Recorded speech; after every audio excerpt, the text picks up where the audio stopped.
This podcast is recorded on stolen and unceded Aboriginal land.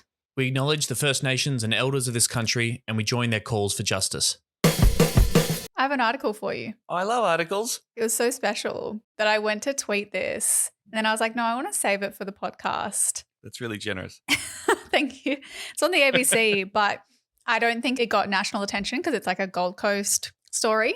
But it's probably my favourite article this year, I might even say. Whoa. Now, the headline, dip your toe in. The headline says, Gold Coast Mayor Tom Tate's spiritual advisor warned of, quote unquote, demonic stronghold at HOTA, which is Home of the Arts on the Gold Coast. Does demonic stronghold? Well, straight off the bat, like Gold Coast Mayor's spiritual advisor. You're like, oh, Yeah, yeah, that makes sense. Yeah. Okay, so their spiritual advisor. Okay, so Gold Coast Mayor Tom Tate's spiritual advisor told a religious service in November that a quote-unquote demonic stronghold had been established at the Home of the Arts and that a spiritual battle had begun.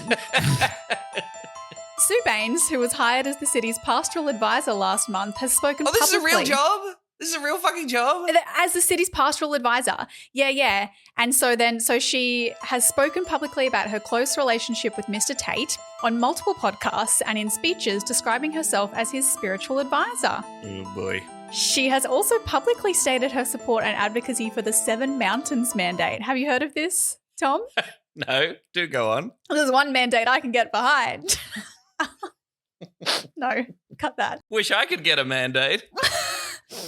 Fuck. Okay. The Seven Mountains Mandate is a dominionist Christian movement from the United States that aims to assert influence over 7 public spheres. I didn't know there were 7 of them. Okay. So we got family, education, government, media, arts or entertainment, church, and business. And Ms. Baines, in a 2019 podcast, she said, the principal point of that is we need to have people of kingdom influence positioned well in all of those areas. Amazing. So that we start to think kingdom ways and bring kingdom mentality, values, principles, lifestyle into those areas so that good decisions are made based on biblical principles and not based on humanism or other ungodly ways. Okay, it's kingdom mindset. She's trying to influence kingdom mindset at every level of government and influence and captain of industry within Gold Coast society. Yeah. Shouldn't your first step be leave the Gold Coast? Okay, the Gold Coast is forsaken. Excuse me. It is an unholy place where nothing good ever happens. What about infinity? All right, infinity on the Gold Coast, that is a portal to another realm where demons come through on a regular basis. What are you doing? You are really not bringing kingdom mentality right now, Tom. I'm sorry. I saw a meme once that was like holidays in Australia on the East Coast, and it's basically either going up the coast or going down the coast. Yes. And that's, my holiday is like going up the coast, going to the Gold Coast. But look, it gets better. So I just want to tell you what the spiritual advisor is really concerned about. Mm-hmm. So in a recording of a religious service in November, which Mr. Tate, the mayor, spoke at, Ms. Baines said Home of the Arts had become increasingly resistant to holding the Easter United event at its amphitheatre in 2019. Okay. So the Greens have finally been successful in cancelling Easter, at least, on the Gold Coast. You don't hear about the war on Easter as much as you. I know, you do it's the other sad. ones. It's sad.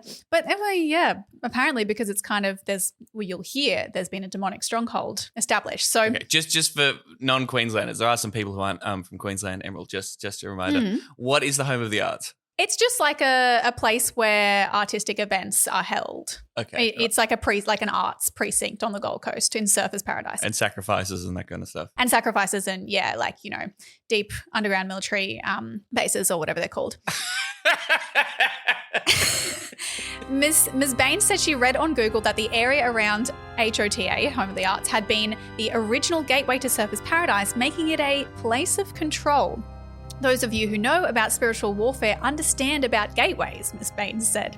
I knew from that moment the enemy had a stronghold on that land and had been controlling the traffic flow, if you like, in the spirit to and forwards from Surfers Paradise, and that's where it was sitting. No wonder they didn't want Easter United again at that place.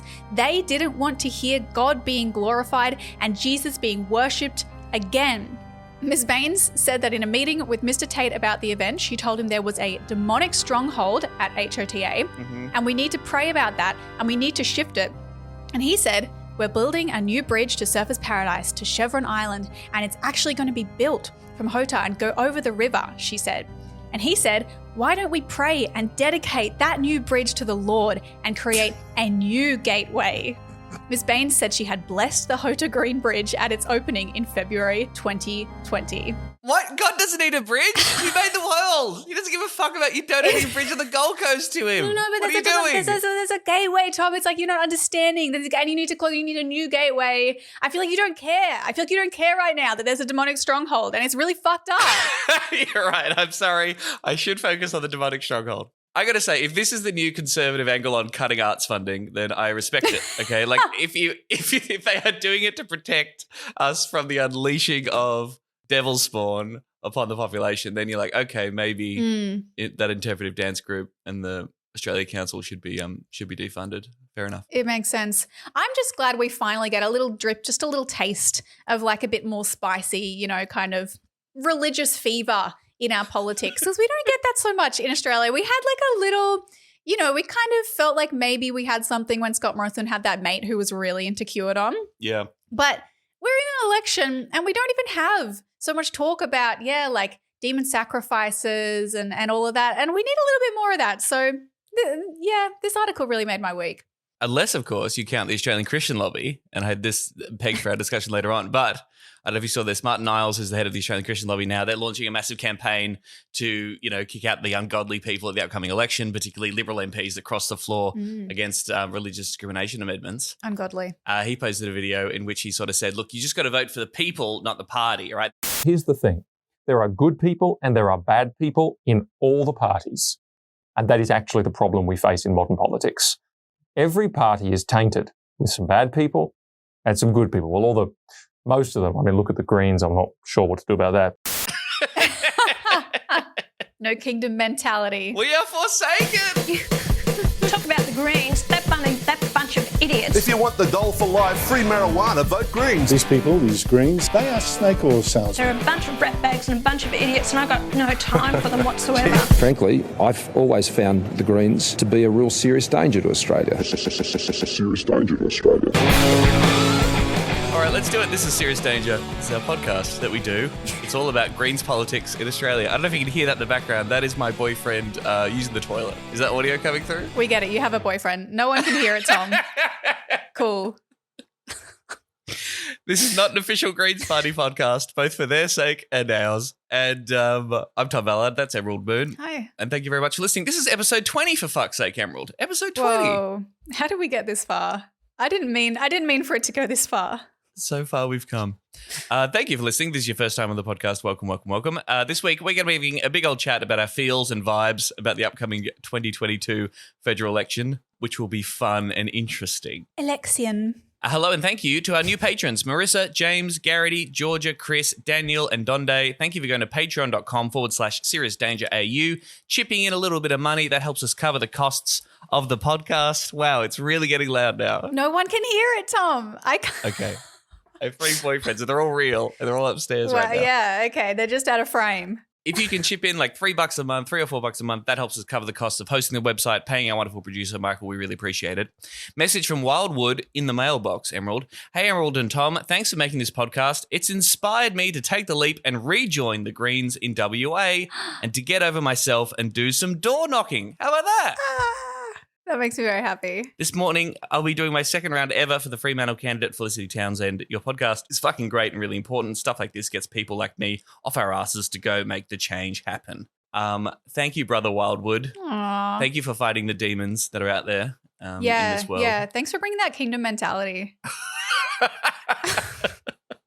can always say hello to us. You can send us an email, hello@seriousdangerpod.com if you so wish. Vote or die, motherfucker, motherfucker, vote or die. Rock the vote or else I'm gonna stick a knife through your eye. Democracy is founded on one simple rule. Get out there and vote or I will motherfucking kill you. Okay, let's talk about that 2022 federal election. We are recording this in a world in which the federal election has not been called. Mm-hmm. I've been informed that Scott Morrison could take until April 18th in order to call the election. So this bullshit could carry on for like another week or something. 33 days. And the last date, and it'll probably be 14th or 21st. So gotcha. 33 days before that. Yeah. happening in one of those weekends in May. It is, of course, the most important election of our lives.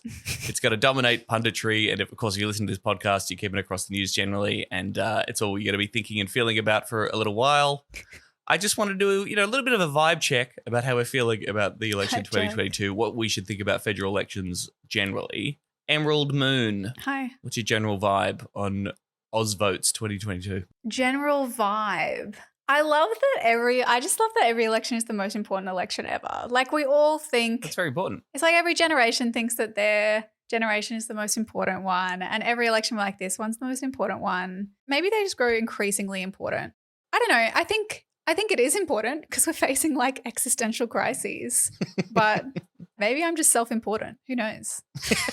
I care about my existential crisis in this moment. Who knows? Yes. Well, I mean, much was made in 2019 of it being the climate election, right? And the fucking insane Tories who they'd won that election sort of said, well, see, Australia's rejected climate politics. Yeah. Or we don't have to worry about climate change Not just again. the Tories who won said that. Yes. Very true. Very true. The Social Democrats who love to fight Tories also accepted that logic and said, 43%. All right. It is remarkable to me how little climate discussion has been flying around despite the IPCC releasing another report indicating that we are fucking fucked. I mean, bizarrely in my mind, it does seem that Labor's strategy of neutralising the climate question by releasing their dog shit climate policy has kind of worked, ? Really? That's so interesting you say that, because I feel like there has been quite a bit of climate talk. Although I will say it's like culture, COAL, wars, talk about climate. I guess because I'm in Queensland and all of my news is like filtered through the little Queensland filter. And every fucking news article about Queensland is like, it's all going to be about coal versus climate, which is a fucking stupid take. You're all fucking idiots. Get a new take. Sorry. I'm just so sick. Yeah. But yeah, so no, maybe it's more in Queensland, ironically. I don't know. Well, we'll come to key issues or key messages of the big things that are flying around. Just to clarify though, I think this is interesting. People should maybe know that you've sort of recently changed role within the Queensland Greens lately. And so that's how you're sort of approaching the 22 campaign. Can you let people know what you're doing now? I'm doing... been promoted. Yeah. Through my fantastic work in the podcast, I've been offered a promotion. You've been recognised. I've been given nothing, FYI. Yeah. I guess goes to show who's the better host. But no, I'm helping with media for all of our candidates for the federal election in Queensland. Although I told myself, I was thinking about this morning, that a few months ago I was like, maybe I'll go on holiday in like late April, early May, or go overseas or something. I was like, I'm not going to get too involved in the federal election this time. I think I'm just going to, I did the state election. I'll just leave it there, which is just hilarious thinking from me, an absolute broken hack who just can't fucking help herself. So yeah, I'm working on the fucking election. All right. And loving it. You love democracy. And loving it, yes. And is half the job of being a media person for the Greens trying to get some media coverage of the Greens? We talked about this briefly last week with Max Chandler-Mather. Half the job? What do you mean? That's the job. That's the whole job? Is just getting anyone to give a fuck in any way? Yes, absolutely. No one fucking cares. Yeah. Like, what else would it be? I guess sometimes the only time they ever come to us is when they're like, we're doing a story on all of the candidates in this seat. And so I guess we have to ask you too. It would be rude not to. I mean, again, and I know that Q&A is the be-all and of everything. We talked about this last week too, but last night, on the day we were recording this, there was an episode of Q&A and fucking Gideon Rosner, the director of policy of the IPA, out and out climate change denier, okay, right? Like, does not accept that science, thinks that net zero by 2050 is ridiculous. Like, we shouldn't do fucking anything. It's all like junk science, is on the panel and no appearance by the Greens. I blame you for that. Yeah, no, I think it's one of those things. It's so funny because it's hard to whinge publicly about. I think like we all, I know, if you're involved in the Greens or if you're working in the Greens especially, you will have a whinge about how the media are just like completely love to pretend you don't exist. But it makes you sound just like a poor loser, right? Well, Clive Palmer said exactly the same thing this week at the National Press Club. What did he say? Was sort of he was talking about how I need to spend all this money because the mainstream media is against us. They won't cover our ideas. They won't cover our policy solutions. Policy solutions. And he was saying all that. I was like, oh, shut the fuck up, Clive Palmer. And then I was like, oh, hang on, that's Yeah. what we say. I know, but it's like, I don't necessarily buy that because I'm like, what you're spending advertising on is not policy solutions. Your billboards literally just it's say bullshit. freedom. Yes. Our billboards say like dental into Medicare, Yes. free childcare, Yes. affordable housing, Yes. tax billionaire. You know, they actually fucking say our policies. Which some could argue is too much detail. Some could argue that freedom is, again, message discipline. That's an argument to be had. But I think it's one of those things, like if you haven't actually tried to get media for the Greens, like worked in that position or seen how it works, you can't possibly fathom how insanely like dismissive the media are of us. Like so many people are like, maybe we should try and get some media about like maybe this election we should like approach journalists and like we should get them to cover this. Right. And it's always like, oh, my sweet child.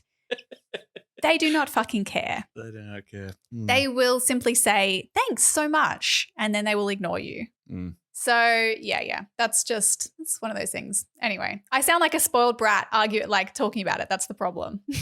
Emerald, this is a podcast. This is a safe space. I'm allowed to be a spoiled brat here. Thank you so Yes. much, Tom. Do you have predictions? With a caveat, I ask you that with a caveat. Are they pointless? Should we just say we don't know what the fuck's going to happen and move on with our lives and just campaign for what we believe in? Are you watching the polls? Do you care about the polls? Look into your crystal ball, Emerald Moon. Tell me the future. It's hard. You pretty much can't ignore the polls, right? Like I think it's like I just allow myself a little poll as a treat. Like I'm like, I can have a little look. I can have a little enjoy. Like, if the Greens are polling at like 14% in Queensland, I'm allowed to, just savor that for a little minute. Yep. And then go, Emerald, it's a poll. It doesn't fucking mean anything. Mm-hmm. Yeah, the only poll that matters is election day is like, it's an annoying cliche, but especially if it's not actually like really high quality polling, which is rare, that takes a large sample size and it's, specific in a seat. If it's just like nationwide or statewide polling, that sample size is so small and it also is really kind of useless because it says nothing about how people are going to vote in the seats, which is the way that our electoral system works. It doesn't just work by nationwide or it does work by statewide. Statewide can, that's relevant for the Senate. But I feel like, polls they're fun, but they are really just designed for media and donations. If you get a good poll or a poll that makes it look like you might win, then you might get some donations and it's just for media. Well, also the party, particularly the major parties more. I mean, I know that Greens have internal polling as well, but the major parties particularly. I mean, what's so infuriating about that line, it's like the only poll that matters is election day. It's like,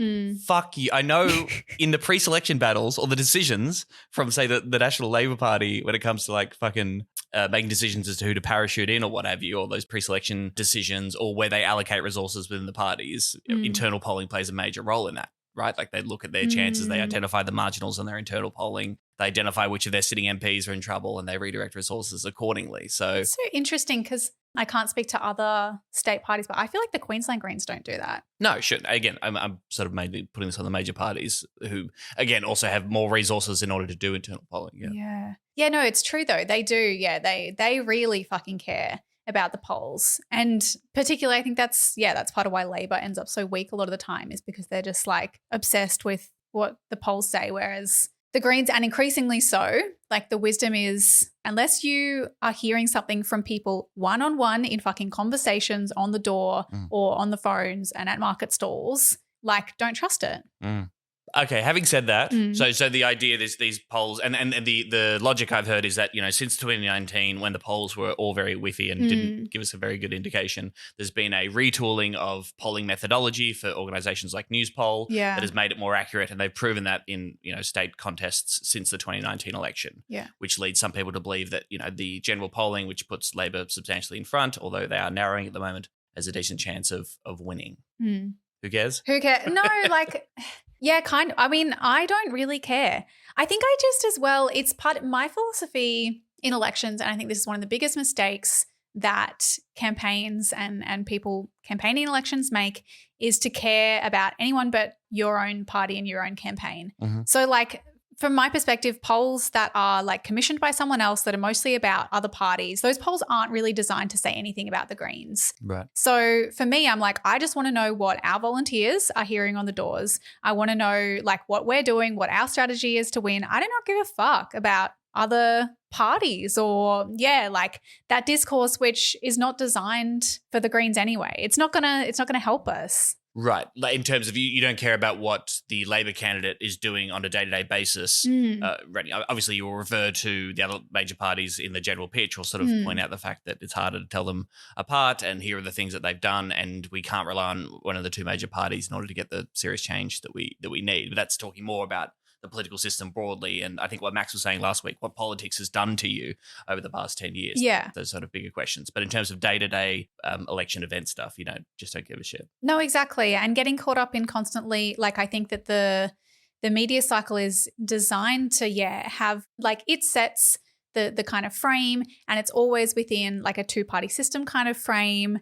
And if we as the Greens, like as an insurgent kind of radical minor but growing party try to respond to or like work within that frame, it just never works. We've tried, like it does not work. Yeah. That's why I think I'm just sort of like, fuck all of that. We'll do our own thing. What are elections, do you think? Because again, I might be Webster's dictionary. Friends, teachers, students, all. The Oxford Dictionary defines. I just asked that in terms of, and I may be betraying my broken politics hack brain here, but the concept of swing voters to me is very hard to get my head around, I suppose. And I think there are two categories here. There are people who pay attention to politics who still consider themselves swing voters. And these to me are people that I cannot understand, right? Who revel in the independence of saying like, I haven't made up my mind. They love saying I'm a swing voter. Oh, wait, they love saying I'm a swing voter. I'm open-minded. I'm not brainwashed or I don't have any ideology. I'm not ideological, right? I will wait and see what the two major parties offer up for every election, then make an informed decision. All right. Now, those people I think we can agree are batshit crazy. But then there are people who are disengaged entirely, who are very busy in their own lives, who haven't had the time and energy to sort of lend much thought and who may very well be swayed to change their vote or to think differently about the way they vote by something like a door knock or by seeing a candidate be particularly impressive or by seeing a party speak to the issues that really affect their lives and they care about in a way that they haven't heard before from politics. But I just don't know how many people there are out there and how much elections play a role in seriously swinging those people's minds. What do you think? As in changing their minds about the world or just going to the ballot box and then forgetting about it? Change their minds about who they're going to vote for that election. Yeah. Oh, fuck. Obviously, there are people who will make up their mind based on what they see leading into the election. Like the only thing that I know for sure, talking to people one-on-one, having, one-on-one conversations with people, that changes people's minds. But it's just, I've been thinking about this a lot, like how funny politics is. If I had to kind of visualize what this period of the election is like when everyone's obsessed with the polls and everyone's talking about swing voters and there are like 1 million articles profiling different types of swing voters in different seats. And it's like there's this like, group of people inside this like glass box and we can't hear what they're saying, but they're just like going about their lives. They're just living their fucking lives. And we're like outside that soundproof glass. There's just like this small group of, fucking like political pundits and journalists like trying to stare into the glass and be like, what are they saying? What are they thinking now? Wait, I think I can read some of their lips. Wait, that one just turned to the left. That one's writing something down. Like just observing them and being like, maybe if we like tap on the glass like this, then they'll notice it. And it's like the people inside, they just really don't give a fuck. Like they're just doing their own thing. And it's just it's so bizarre. It's it's so weird sometimes to think about it. Yeah. And those people looking at the people in the glass box are wearing their own glasses that affect their view too. So if they're from Murdoch Media Empire, they're like, all these people are right wing. Look at them being right wing. Look at them going about their day, hating, hating gay people and transgender people. That's interesting. I'll write that down. Yeah. The Labor Party, to appeal to the people in this glass box, need to hate trans people more. That'll win. Yeah. And eventually, and that's the thing, like really, they only have access to the people outside the glass box. So eventually they're like, fuck, these people inside there are just completely inscrutable. Like, I have no idea what they're saying. What's the guy next to me saying? And then they're like, that's probably, maybe that's it actually. Oh, fuck, that's probably a big issue. And they're talking to their mates and they're like, these are the big issues. It's such a bizarre thing to know that like at some point I found myself outside of the glass box and I just wish I could get back in there sometimes. You know what I mean? It seems peaceful in there. Well, we're in the podcast now. We're looking at the glass box. I know. I don't know. Are there facts on like how many people, what percentage of the electorate is swing voters? Swing there is voters. this sort of remarkable fact that's, what is it, like 20% of people make up their mind on polling day itself? On election day? Yes. Apparently, yeah. Well, that's funny, yeah, because theoretically swing voters is only like 10%, right? But maybe it's like 10 to 20%. I'm sure there are stats on it. I don't know them. And then occasionally you'll find some very activated demographics. Perhaps in 2019, the Liberals, full credit to them, did a very good job of whipping up this hysteria around, say, the franking credits reform from Labor. And they activated retirees who have a lot of time on their hands and were able to campaign and get activated around that particular issue. It was also motivated from fear, as if something was going to be taken away from them. Yeah. And those kind of issues were there. We don't seem to always necessarily be able to do that on the left as well, I would argue. And that is the goal, right? To try and activate people and inspire people to get involved in this process and make those connections to their own personal lives and how it can be better. Yeah, I mean, maybe the argument is that people are more motivated by the idea of losing something than they are of gaining something, potentially. Like, I don't know if that's necessarily true, but I know that it is true that, yeah, like the conservative side of politics and even kind of like that like centrist, small L liberal side of things are never really talking about giving you something you've never had before. Right. We are talking about something completely new and, you know, that people just can't, like people can't believe, whereas they can believe that something will be taken away from them because they've probably experienced that before. But having something completely new granted to them is just, it's so hard to make that even seem real. Fucking Blake. What do you think this election will be about? And I really thought about this and I found it very hard to identify. Really? Go on. Well, I feel like it's easy. Like it's the cost of living. Like it is. It's about cost of living. Okay. In what? I think climate, well, surprisingly, like I can't believe I'm saying this, but I think climate actually is also another big thing. Okay. And this is the thing. There's a disconnect. Disclaimer. I have a different answer whether you're saying what is this election about in terms of how will this election be remembered or what will the commentary around this election be from the political and media class, yes, as opposed to what are people going to be thinking about when they go to vote. Right. Because the election's about Scott Morrison in the eyes of media and the political class. But I think for ordinary people, first of all, the election is probably about, I don't fucking care. Why do I have to vote? Nothing changes. Yes. And it's about maybe I can is there any way here that won't make it harder for me to afford the things that I need to just fucking keep going? It's, so cost of living, and by cost of living, like, I mean, there's the fuel and groceries side of things, but particularly I would put within that housing as just like a massive issue and cost of education and healthcare. And that's why, like, I think it's almost a bit boring, right? Like, it's not a surprise that media try and find something that's a little bit more spicy and interesting for them, which they're like, oh, there's this guy that everyone hates and even his own party hate him and they all swear at him and people yell at him in pubs and everything like that. And he went to Hawaii and blah, blah, blah. Like, that's kind of more interesting than being like, it's what's important this time around, the same as every fucking time. Healthcare, education, housing. That's interesting, yeah. Just thinking back to, I watched the 7:30 interview, Lee Sales interviewing Morrison on Tuesday night, and the record that he is going for, the two prongs I would say is like the record. So he was constantly underlining that we made it through COVID, and unemployment's at 4%. Right. So he's like, economic plan is working. And then fear campaign, Labor are going to tax you, Labor are going to tax you. We've already seen this wheeled out as well. Jim Chalmers gave his address to the National Press Club as the shadow treasurer.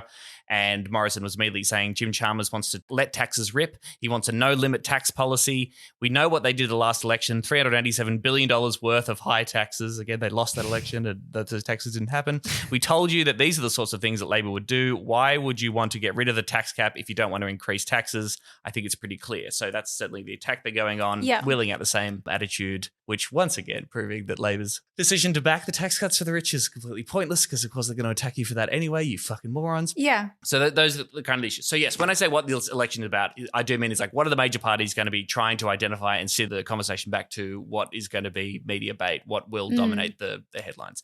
Yes, that's a very different question to what's wrong with this country. What people actually care about. What should we do to make things ordinary working people's lives better? Those are two separate things, unfortunately. But there you go. Yeah. And it's about that's the challenge, right? It's about bridging the gap. And I think Max in the last episode was sort of talking about this, that people just do not believe that politics can affect their everyday lives other than, in the ways that they've experienced. So people have experienced being taxed.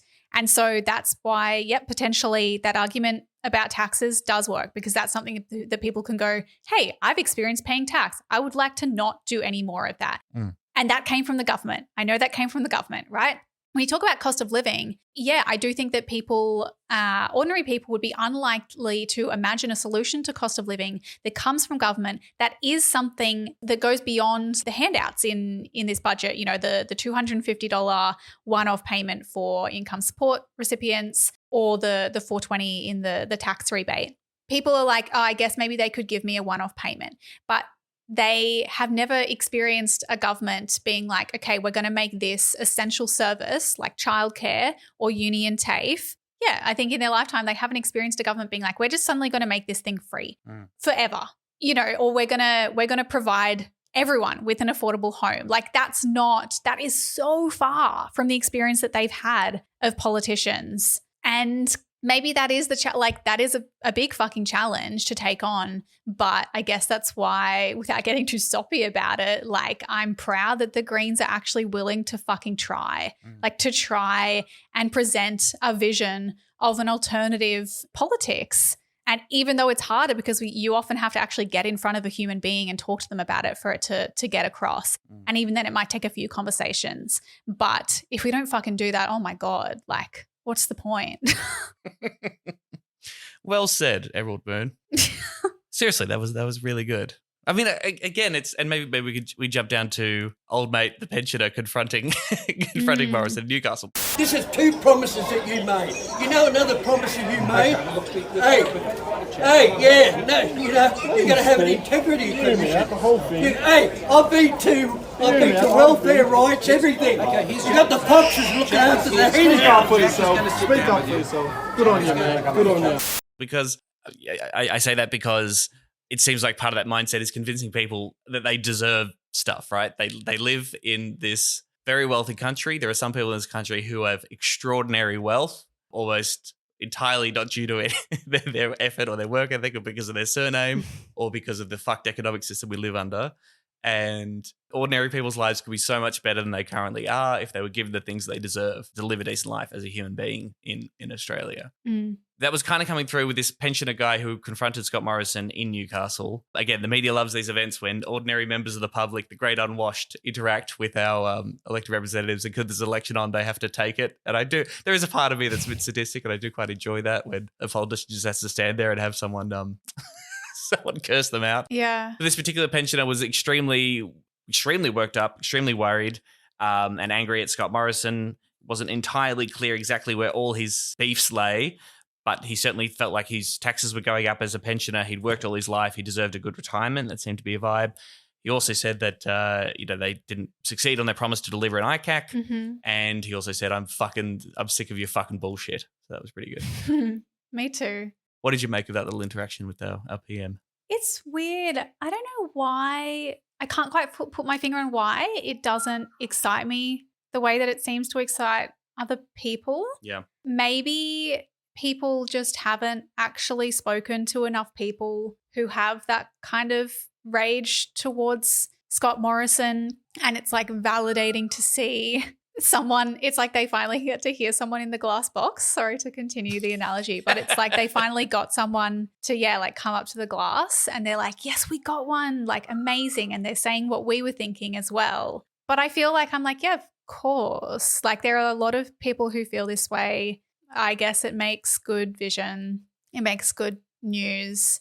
I don't know. Why doesn't it excite me? Why does it excite you? How do you feel about it? How do you feel watching that? I felt uncomfortable watching it. Yeah. And I regularly do that. It did make me feel awkward because, I don't know, you don't want to make diagnoses of people, but this was a very upset guy who was a bit all over the shop, I would say.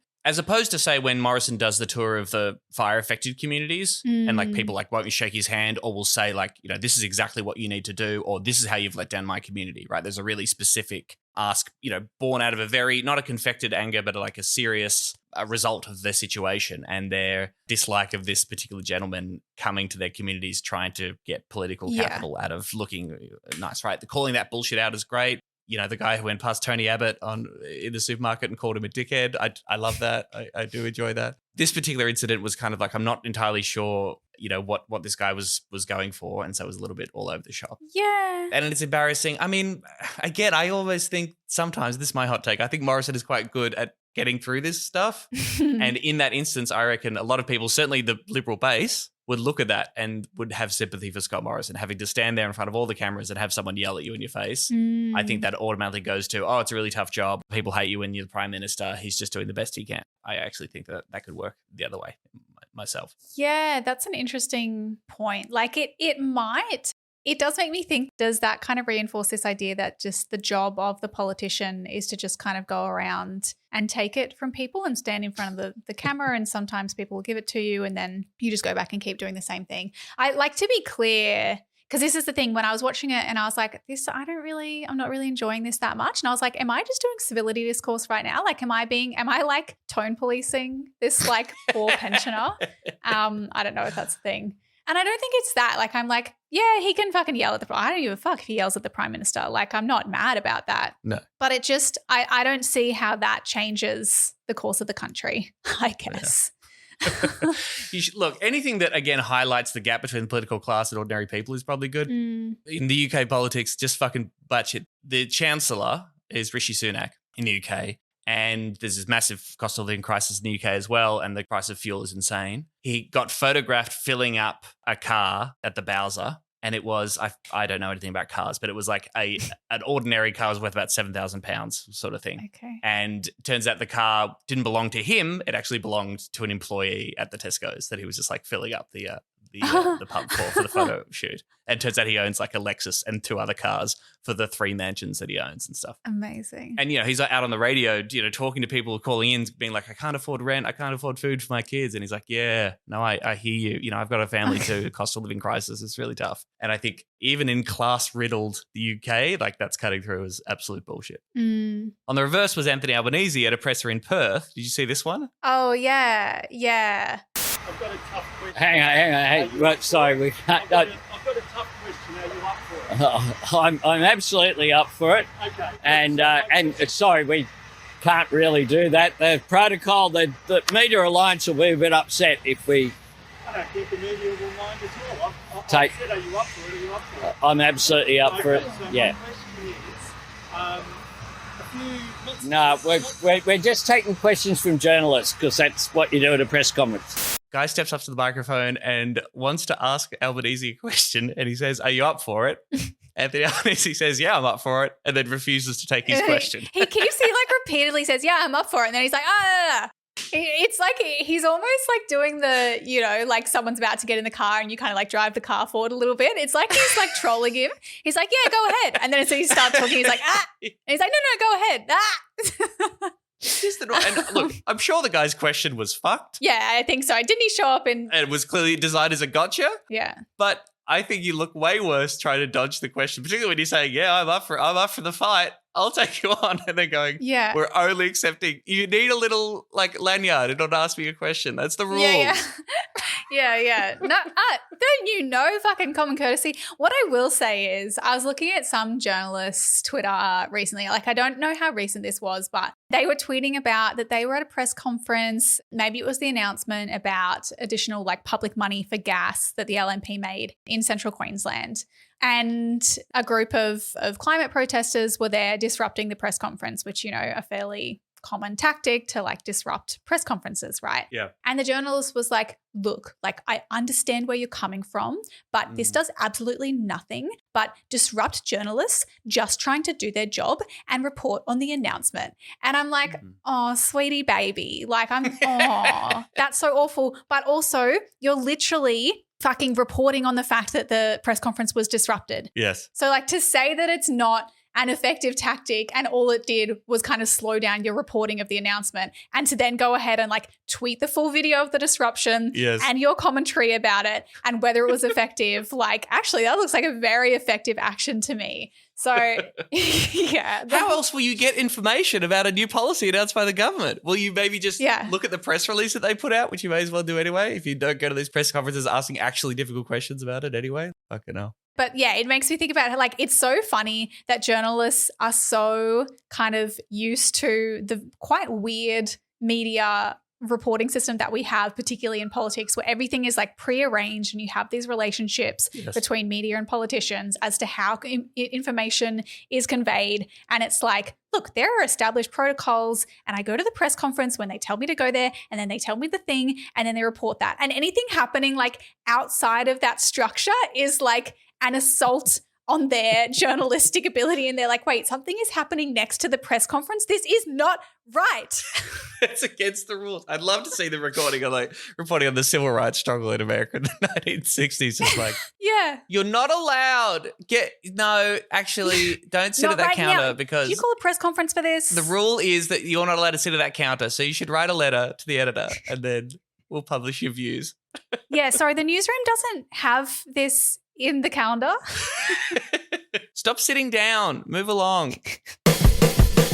Labor is certainly keen on not having a lot of interaction between political class and ordinary people. There was a leaked strategy to Sky News, where I go for all my news, that said thus: the Australian Labor Party has sent an extraordinary letter to its candidates, key members and press secretaries, ordering them to ensure all media engagements and talking points are approved by a team of unelected campaign directors. It's a weird note. The internal briefing document, which has been obtained by Sky News Australia, unveils the new measures Labor will take to ensure it controls media messaging this election. Labor's candidates, members and press secretaries have been warned that all interviews must be approved by campaign headquarters staff, while all policy discussion talking points will be drafted in advance by party bureaucrats.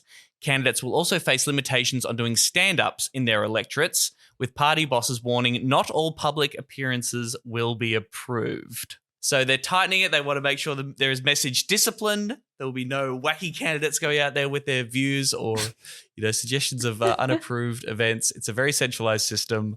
And Emerald Moon, you endorse the strategy 100%. Is that right? But first of all, literally, what is a stand-up? Do you know what that is? Are you sure that means that? I mean, that means doing a public appearance in your electorate. Okay. In which you could face questions from the media or from members of the public. Right. Yeah. Okay. Then a press conference. Anyway, I don't know what that means. Look. Okay. I understand this from a Greens perspective. I feel like with our candidates, especially our candidates who are like younger or who are more vulnerable, or it's their first time running as a candidate, I feel like I want to protect them, and I don't want.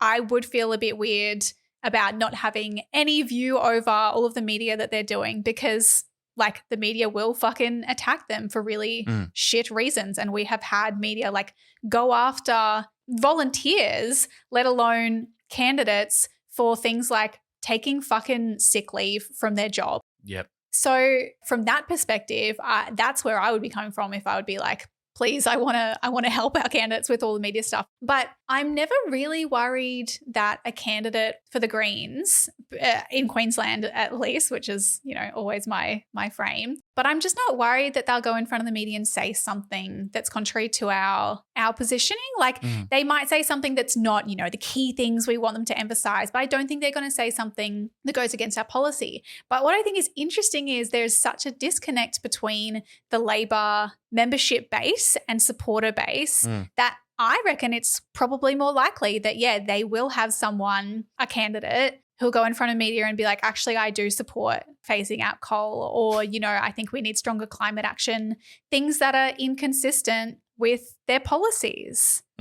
I mean, again, I know this is true, and I'm not naive to think that it is. But when I read this shit, I get it. Like from an electoral strategy point of view, you kind of get it. And message discipline is really important. And I think, there is a wisdom to sort of saying the same thing again and again and again. You have to say it a million times. You keep the message simple. It's what you believe, but you boil that message down to its basic tenets. Tax the billionaires to guarantee a good life for ordinary people. That's a good message that you should say a million times, and you can never say it too many times. But I just also think it exposes how much of a lie any sense that an election is a battle of ideas or that people are out there trying to sincerely have a debate about their thoughts on the issues that affect people's lives and are open to questioning and, you know, that there's a level of public accountability through an election process. I assume that we can agree that's all maybe dead.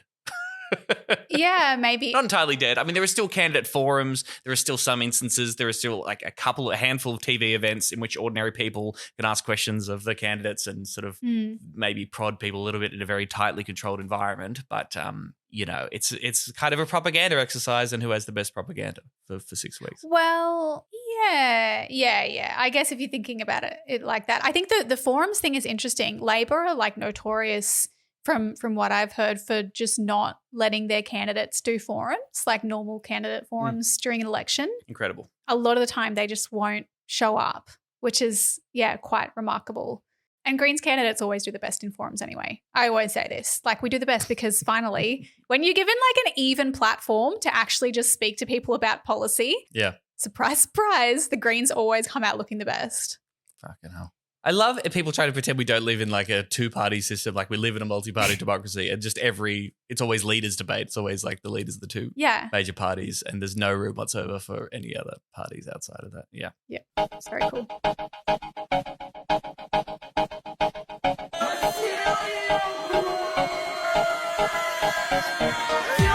All right, look, we've covered a lot of ground here. We need to talk memes. It's important to me. I think this will be a meme election. The meme war has already begun. This is the meme at election. And I'm worried about the left's meme game. Okay? Really? I don't think we've got the skills. Certainly if you include the Labour within the left, which is debatable. Excuse me, Tom, did you not see the Shrek TikTok?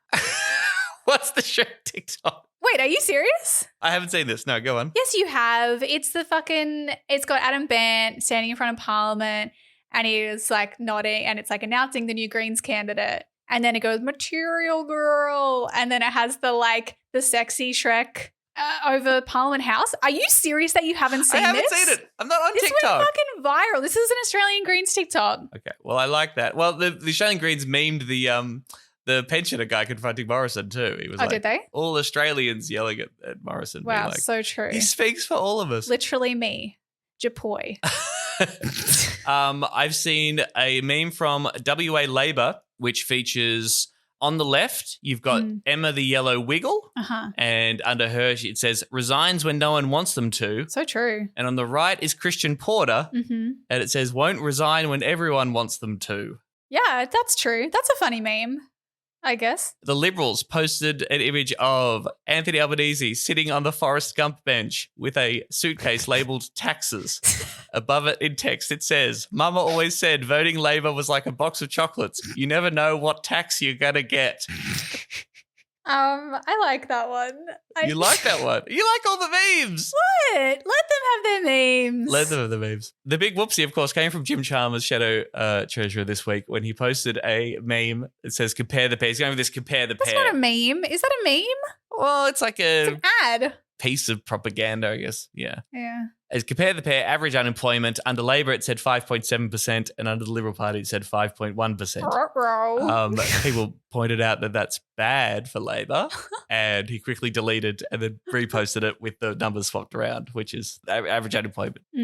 You know what I liked was you posted the Daily Mail reporting on this in the show, and it's so funny. It's like embarrassing, humiliating, fucking backflip, deleted tweet, and then it says that he later reposted the tweet with and big quote marks correct figures. I mean, it's true. It looks like the figures were wrong, but they're like, oh yeah.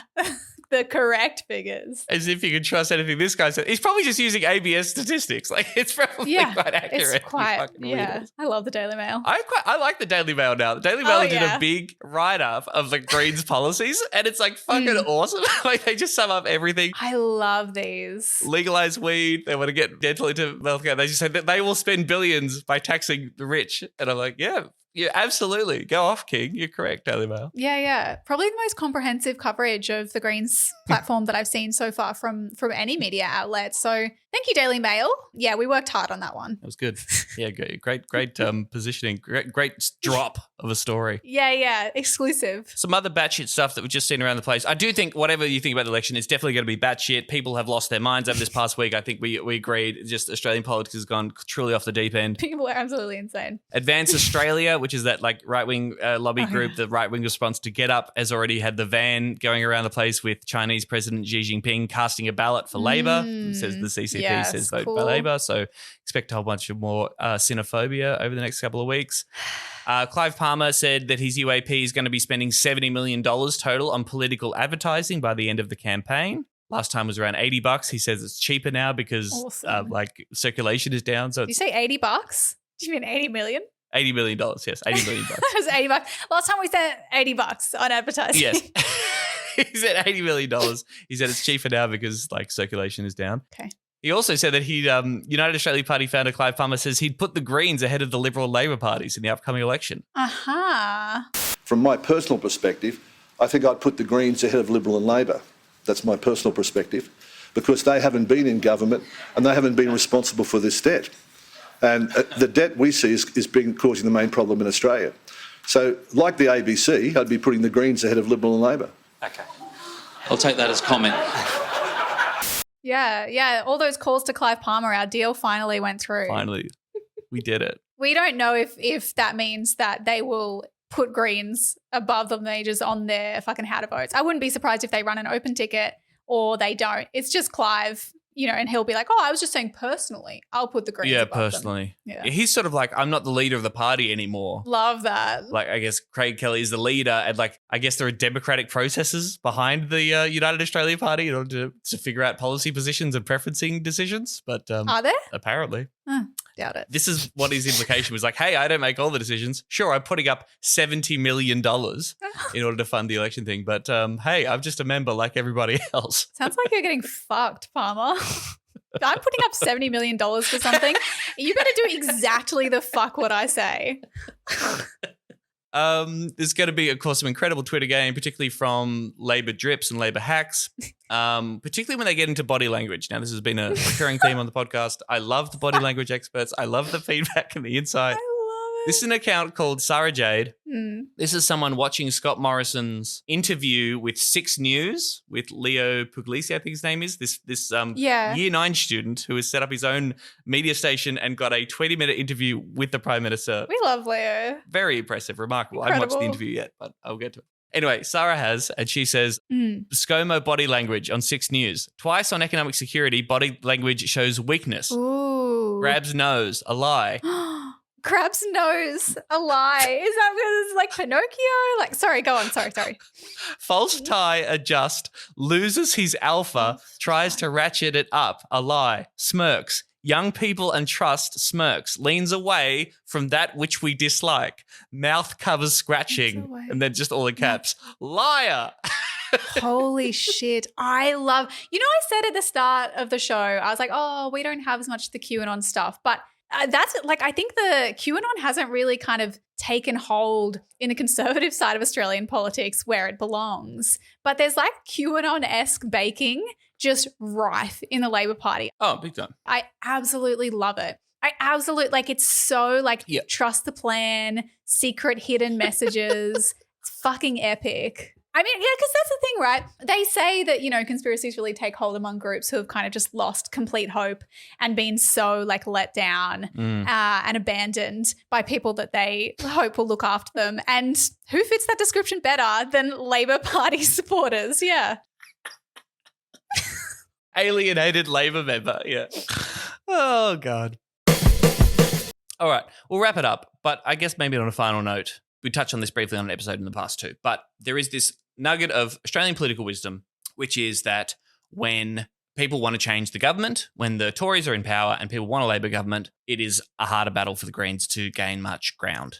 And the most obvious example is the 2010 election, which is the best electoral result that the Greens have ever had, was when you had the Gillard government still in power and was pushed into the minority. Obviously, the Greens are making a pitch for the balance of power this time around. They want that to happen. They want to both kick the Liberal Party out and increase their representation in the lower house so they can have more influence on the crossbench, both in the lower house and in the Senate. Yeah. What do you think about that, Emerald Moon? Should we gird our loins and temper our expectations with that in mind? Oh, absolutely. Like, I am maybe the wrong person to ask because I have trained myself almost to just not make any predictions because I'll be let down. And if I'm not let down, what a lovely surprise. Like, how sweet, how wonderful for me. And so, again, hope for the best, expect the worst. You know that thing, like, yeah, that little slogan that will be in like cursive writing on kind of a plaque with some flowers in like your mum's house that's like, God grant me the serenity to accept the things I cannot change and the wisdom and the whatever, change the things. Anyway, things that you can and can't control. That was my little team's mantra on a campaign that I worked on once. And I still stand by it for campaigning because it's like, well, we can't control what the other parties do. We can't even necessarily control what voters do. All we can do is do our thing. Like, we can control what we do. So I'm like, look, if we have a vision and we want to communicate that vision, we should just do that. Yes. Is that, I don't know, maybe that sounds like a cop-out, but I just don't think that it's worth wasting time speculating otherwise. Doesn't get you anything. Politics is such a fucking shit show. It is so hard and depressing.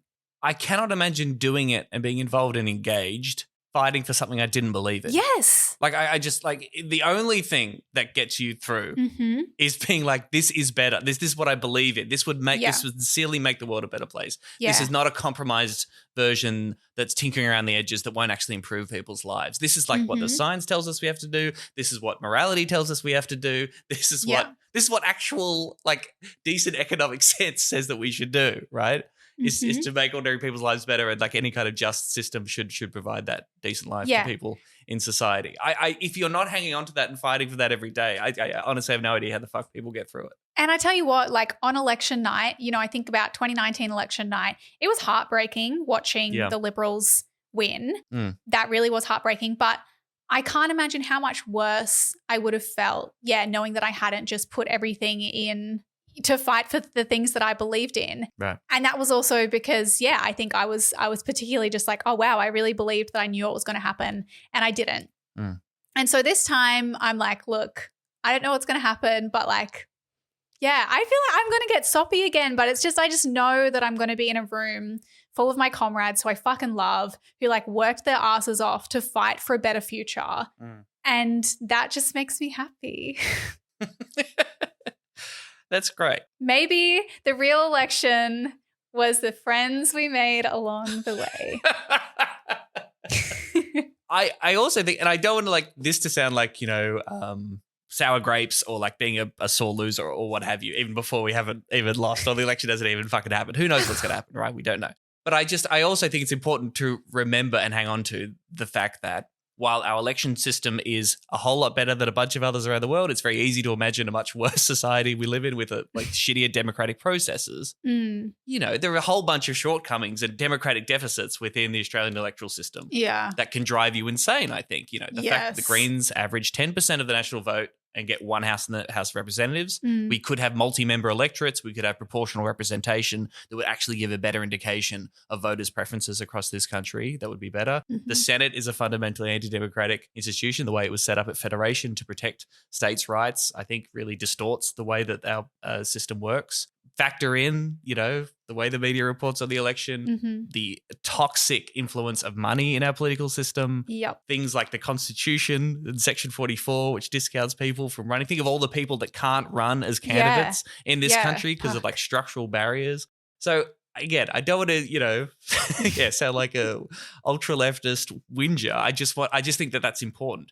At the last two federal elections, more people put a 1 next to Labor and the Greens than the coalition. Okay, it was, I think in 2019, something like 328,000 more people voted for the Labor and Greens than they did for Liberal and Nationals. Okay, and yet we get this Conservative government returned. So I know that's like a bummer, but to me, it's also somewhat it's comforting, and it just means that investing entirely in what you believe in as a left-wing person, as a progressive person in Australia, you know, you don't have to give up the day after election day if things don't go Yeah. as well as we're hoping and dreaming, you know? And you don't need to, look at your neighbor with suspicion and bitterness, being like, I live in a country full of idiots who don't care about anyone but themselves. No, that is toxic. Hate it. Like, that's not fucking true. No. Again, not to be, sound fucking cliche, but the system is rigged. It's rigged. Yes. Right. Well, I hope that's inspiring. Tell whether everyone will give up after that or whether it's like, we've helped? ? No, think about the election party. Think about the election party and being there with your best comrades and all of the fucking good conversations you're going to have with people. It's actually, that is worth something. Congratulations on being the worst Prime Minister we've ever had. Watch this, Lise. You can actually pinpoint the second when his heart rips in half. And now. Call to action, all right, after all that. Yes. Let's inspire people to do stuff. Yeah. Brief little shout out.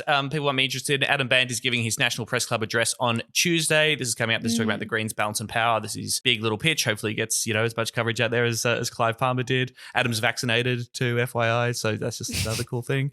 And also really quickly, I want to give a shout out to my dear friends, Luke McGregor and Celia Piccola. Wonderful people, lovely comedians who have gotten involved in the local Greens campaigns. Luke was recently appearing at the launch for the Higgins campaign in Melbourne. Celia emceed a trivia night for the Kooyong campaign. All the best, funniest, coolest, sexiest people are swinging behind the Greens. I have heard that. So go to a Greens event. You never know who might turn up and make you laugh. Yeah. Who's single?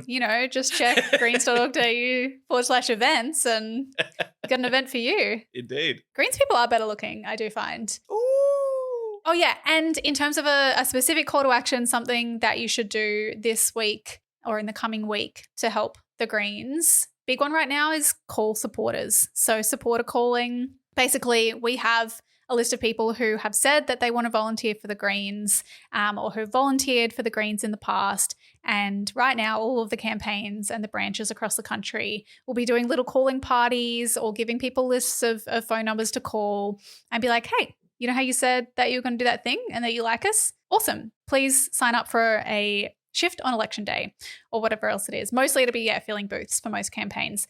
And it's not very scary, even though it's picking up a phone and calling someone that can sound scary. But these are people who like the Greens. So yes, you're literally calling someone who wants to help and telling them how they can help. That is an awesome feeling. It's really good. Particularly, I think there is a very high rate of scam calls at the moment across the board. I get 2 or 3 a day from numbers I've never heard of. Same. So it's insane that people pick up numbers they don't know at all. But when they do, when they hear you're from the Greens, overwhelmingly, my experience, I've been calling a lot of people this week to sort out placards and stuff. The enthusiasm, the relief, there's oh man, I've heard a lot about the election and I've been wondering how I can help. Or I remember a few months ago saying that I would be happy to do X or Y. It's cool that you've called me. You sound like an ordinary person who is volunteering to do something to make things better. They're happy to have a chat. So that's my general vibe on making these calls. No, it's awesome. And so probably the best way, you can get in touch with your local branch or your local group, ask if they're holding supporter calling events. You could even probably just reach out to your local candidate,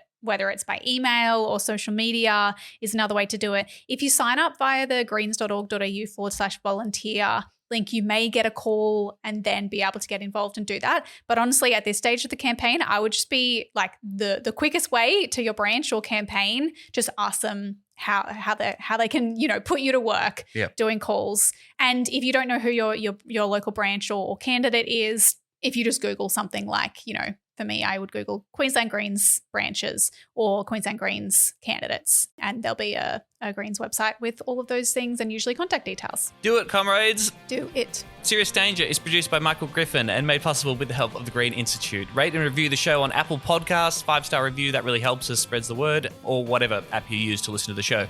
You can support us on Patreon, patreon.com/SeriousDangerAU or @SeriousDangerAU. Follow us on Twitter, Instagram, subscribe to our YouTube. For all the info, just go to seriousdangerpod.com. Thank you, Emerald. Happy election, everybody. Happy election day. All soon. Bye. Love you. Bye. Serious Danger Australia.